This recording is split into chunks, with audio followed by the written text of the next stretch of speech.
Influenza এটি ছোঁয়াচে ভাইরাসজনিত রোগ যা প্রতি বছর লাখো মানুষকে আক্রান্ত করে। কিন্তু কেন এই ফ্লু হয় আর ঘরে বসেই কিভাবে আরাম পাওয়া যায়, চলুন জেনে নেই ফ্লুর কারণ ও ঘরোয়া সমাধান। ফ্লুর প্রধান কারণ হলো ইনফ্লুয়েঞ্জা ভাইরাস, যা বাতাসের মাধ্যমে এক ব্যক্তি থেকে অন্য ব্যক্তির শরীরে ছড়িয়ে পড়ে। সংক্রমিত ব্যক্তি হাঁচি বা কাশি দিলে তার ছোট ছোট কণার সাথে ভাইরাস ছড়িয়ে অন্যকে আক্রান্ত করে। শীতকালে ভাইরাস বেশি সক্রিয় থাকে এবং মানুষ ঘরের ভেতরে বেশি থাকে, ফলে সংক্রমণ দ্রুত ছড়ায়।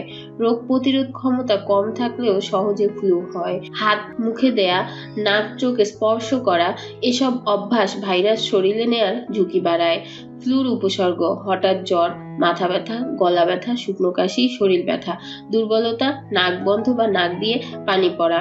ফ্লুর ঘরোয়া সমাধান: গরম পানি ও ভাপ নেওয়া গলা ও নাক পরিষ্কার করে, কাশি ও নাক বন্ধ কমায়। দিনে 5 থেকে 10 মিনিট ভাপ নিন। আদায় অ্যান্টিভাইরাস উপাদান, মধু গলা ব্যথা কমায়, লেবু ইমিউনিটি বাড়ায়। হালকা গরম পানি পান করুন। তুলসী পাতা গলা ব্যথা কমায়, কাশি নিয়ন্ত্রণ করে।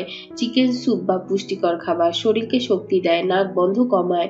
বিশ্রাম: শরীরকে শক্তি পুনরুদ্ধার করতে সময় লাগে, তাই পর্যাপ্ত ঘুম ও বিশ্রাম নিন। ফ্লু প্রতিরোধের উপায়: নিয়মিত হাত ধোয়া, হাঁচি কাশি ঢেকে রাখা, ঠান্ডা গরম পরিবেশের পরিবর্তন এড়িয়ে চলা, বেশি ভিড় এড়ানো, ইমিউনিটি বাড়ানো খাবার খাওয়া। কখন ডাক্তার দেখাবেন: যদি উচ্চ জ্বর 3 থেকে 4 দিনেও না কমে, প্রচন্ড শ্বাসকষ্ট হয়, বুক ব্যথা থাকে, শিশু বা বয়স্ক ব্যক্তির অবস্থার অবনতি হয়, তাহলে অবশ্যই চিকিৎসকের পরামর্শ নিন। ফ্লু সাধারণ হলেও সময় মতো যত্ন না নিলে জটিল হতে পারে, তাই ঘরোয়া উপায়গুলোর পাশাপাশি নিজের রোগ প্রতিরোধ ক্ষমতাকে শক্ত রাখুন। ভিডিওটি ভালো লাগলে লাইক, কমেন্ট ও শেয়ার করতে ভুলবেন না।